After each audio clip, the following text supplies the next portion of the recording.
In this video, you'll learn about the features of the All for the Front tournament. Large resource containers will be dropped into the battleground on a regular basis. The containers are specially marked on a minimap. To gain a development advantage, capture the containers before your opponent. The winner is the first player to destroy an enemy base. Here are some tips to help you play the tournament successfully.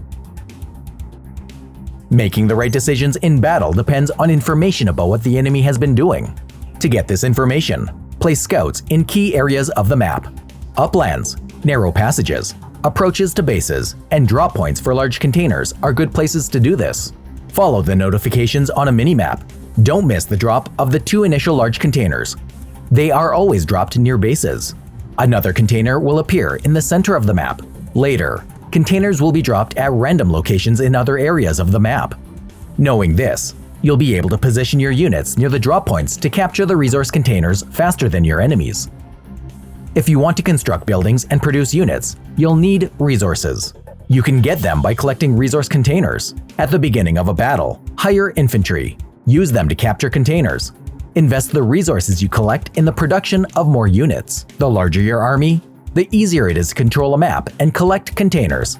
This will give you an economic advantage, which means you'll be able to produce more expensive units and replenish your army more quickly. All of these aspects increase your chances of winning. Sometimes you will need to form a large group and use different types of units to capture a large resource container. Alternatively, you can use heroes. They are versatile and good at capturing containers. Heroes allow you to use your troops for other tasks. For example, Cerberus can capture a central container on his own, even if he encounters an enemy squad. While Cerberus is capturing a container, other units can defend a base or perform a force scout.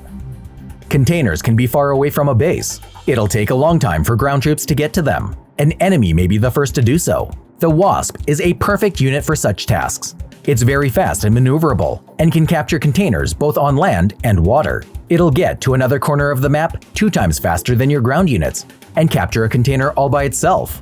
While the Wasp is doing this, your main troops can do something else. Dynamic battle conditions force players to constantly update information and control the map. Ground units do this well in close range. However, more distant map areas are difficult to control this way. This is where aviation comes in. For example, there's a large container far away from the base. An enemy is advantageous because he is closer to the container and wants to capture it. Your land units won't interrupt the capture. If you want to win such a situation, send aviation to the container and destroy the enemy land forces. Then use a unit covered by aviation to capture the container. These are just a few tactical tricks. Which one do you use? Leave a comment. Good luck in battle, commanders!